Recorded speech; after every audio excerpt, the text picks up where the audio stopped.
Viewers, जैसा कि हमने पिछले वीडियो में ललित आदित्य के सेंट्रल एशिया कैंपेन के बारे में डिस्कस किया था और किस तरीके से उन्होंने अरब इन्वेडर्स को इस देश से खदेड़ा था। बट वीडियो के एंड में मैंने आपको एक और भी चीज बताई थी कि पिक्चर अभी भी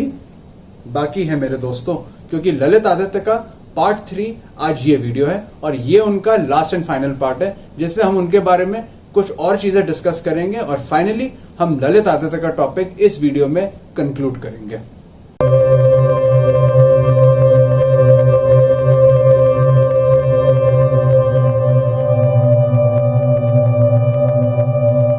यशोवर्मन को डिफीट करने के बाद central and eastern India Lalit Aditya के कब्जे में आ चुका था और उन्होंने ओडिशा को भी ऑक्यूपाई किया था। पर इसी बीच उनको राष्ट्रकूट एम्पायर से एक खबर मिली और उनके पास वहां की रानी रत्ता का एक संदेशा पाया था और वो संदेशा ये था कि वहां सिंहासन को लेकर एक पावर स्ट्रगल हो गया था और उन्होंने ललित आदित्य से मदद की गुहार लगाई और वो इसी के चलते राष्ट्रकूट एम्पायर जा पहुंचे और वहां की रानी रत्ता की मदद करी, उनके सारे राइवल्स को डिफीट किया और उनके बेटे दांतीदुर्ग को राष्ट्रकूट एम्पायर का अगला उत्तराधिकारी घोषित किया।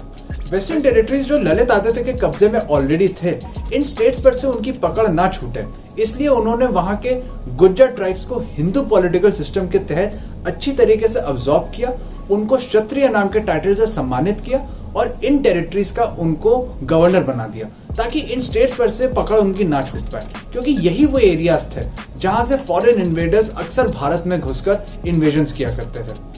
ललित आदित्य जब अपने इंडियन कैंपेन से लौट ही रहे थे, इसी बीच में उनके सामने एक नई परेशानी आके खड़ी हो गई, क्योंकि तिब्बत के राजा मीर अक्सुम ने कश्मीर पे अटैक कर दिया था और पहले ललित आदित्य ने कश्मीर पहुंचकर वहां से तिब्बतन फोर्सेस के अटैक को रिपल्स किया और एक स्ट्रेटेजी के चलते उन्होंने लद्दाख पे अटैक कर वहां से तिब्बतन एम्पायर का डोमिनेंस खत्म किया। इसके बाद उनकी चाइना के टैंग डायनेस्टी के साथ अलायंस काम आई। As discussed in previous video मैंने बताया था कि चाइना और तिब्बत की बहुत लंबी राइवलरी चल रही थी and the enemy of my enemy is my friend, और इसी स्ट्रेटेजी के चलते टैंग फोर्सेस ने तिब्बतन फोर्सेस को अपनी तरफ उलझा के रखा था और ललित आदित्य ने लद्दाख के रास्ते घुसकर उन्होंने तिब्बत के तरीन बेसिन पे अटैक किया और वहां के तख्त-ए-मकान डेजर्ट को अपने कब्जे में ले लिया। तख्त-ए-मकान डेजर्ट एक बहुत ही क्रिटिकल पॉइंट था क्योंकि वो हिस्टोरिक सिल्क रूट का एक हिस्सा था और ललित आदित्य के ऐसा करने से सिल्क रूट का एक पोर्शन उनके कब्जे में आ गया था। ललित आदित्य मुक्तपीड़, उनका शासनकाल 37 साल तक चला था और वो न केवल एक ग्रेट कॉन्करर थे बल्कि एक बहुत ही काबिल राजा थे और उनके शासनकाल में कश्मीर का गोल्डन एज माना जाता है। न केवल कश्मीर का, it was the peak of the Karkota dynasty as well. और उनके टाइम पे आर्ट, लिटरेचर, साइंस, आर्किटेक्चर हर फील्ड में उनके राज्य की खूब तरक्की हुई थी और जो कि कश्मीर का एक रेनेसांस पीरियड तक माना जाता था। और रही बात आर्किटेक्चर की, तो ललित आदित्य आर्किटेक्चर में खुद पर्सनल इंटरेस्ट लेते थे, जिसमें एक एग्जाम्पल है श्रीनगर से 22 किलोमीटर दूर परिहासपुर, जिसको उन्होंने खुद बनवाया था और करकोटा एम्पायर का कैपिटल तक घोषित किया था। लेकिन अगर किसी आर्किटेक्चर स्ट्रक्चर के लिए उनको जाना जाता है तो वो है अनंतनाग शहर में बना बहुत ही मैग्निफिसेंट मातन सन टेम्पल, जहां हैदर के हिट गाने बिस्मिल बिस्मिल की शूटिंग तक हुई थी और वो जगह ललित आदित्य के एग्जिस्टेंस का एक जीता जागता सबूत है।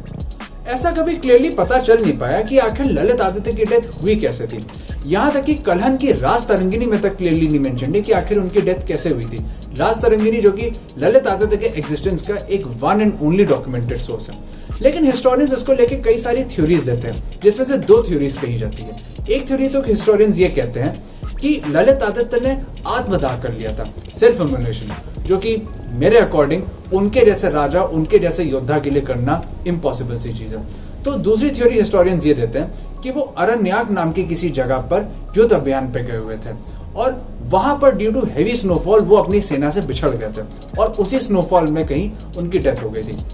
वैसे मौत की उनकी वजह चाहे जो हो, पर जिस तरीके से ग्रेट वॉल ऑफ चाइना को बनाया गया था चाइना को प्रोटेक्ट करने के लिए, ठीक उसी तरह ललित आदित्य भारत के लिए ग्रेट वॉल ऑफ इंडिया कहे जा सकते हैं। ललित आदित्य के इसी शौर्य से इंस्पायर्ड होकर अन्य राज्यों के राजाओं ने अपनी अपनी मिलिट्रीज को बहुत स्ट्रांग बनाया, आपस में एक बहुत ही स्ट्रांग अलायंस बनाया और एक म्यूचुअल कोऑपरेशन का एक ऐसा सिस्टम बनाया कि ललित आदित्य के डेथ के बाद भी 308 साल तक कोई भी फॉरेन इन्वेडर भारत पे अटैक नहीं कर पाया था और किसी ने अगर अटैक किया भी तो हार का मुंह उसे देखना पड़ा था। यही खासियत थी उस वक्त के हिंदू किंग्स की। जो अगर आप सेंट्रल एशिया और तिब्बत के वो पार्ट्स जो ललित आदित्य के कब्जे में थे, अगर आप इन सब एरियाज पे गौर करें, आई मीन भारत के बाहर की टेरिटरीज, इन पे अगर आप गौर करें तो यहाँ के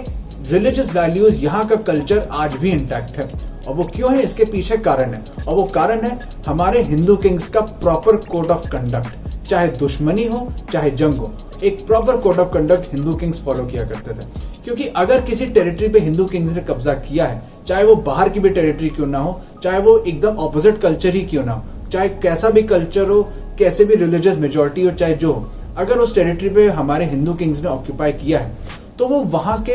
ना तो कल्चर को ऑल्टर करने की कोशिश करते थे, ना ही वहां पे कोई लूटपाट मचाते थे, ना ही मैसेकर्स करते थे, ना ही वहां की औरतों का बलात्कार करते थे। और अगर वहां के राजा को डिफीट करके उसको जंग में मार डाला है तो उसके परिवार की स्त्रियों को पूरा का पूरा सम्मान देते थे और वहां के लोगों पे अपनी रिलीजियस वैल्यूज को थोपते नहीं थे और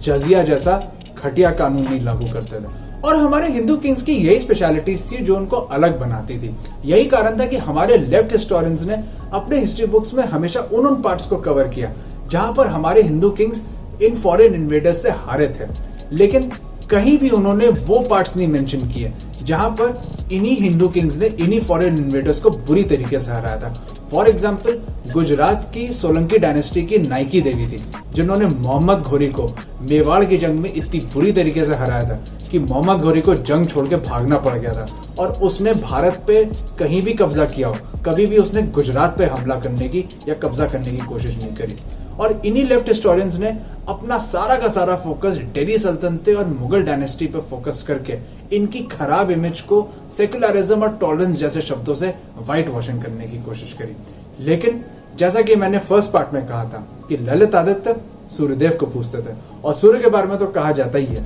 सूर्य को चाहे कितना ही अंधकार में रखो, उसको उगने से भला कौन रोक सकता है। सो व्यूअर्स, आज की वीडियो में बस इतना ही। आज का वीडियो ललित आदित्य मुक्त पीढ़ी के बारे में लास्ट एंड फाइनल पार्ट था और आज के वीडियो में हमने उनकी लाइफ हिस्ट्री के बारे में पूरा का पूरा कंक्लूजन ड्रॉ कर लिया है। और आपके व्यूज क्या है हमारे देश के इस महान राजा के बारे में, कमेंट सेक्शन में हमें उस बारे में जरूर बताइएगा। बाकी वीडियो को ज्यादा शेयर करिए, चैनल को सब्सक्राइब करिए, बेल आइकन दबाइए और कोई भी नोटिफिकेशन को प्लीज मत मिस करिएगा। Stay tuned for my next video and जय हिंद आप सभी को।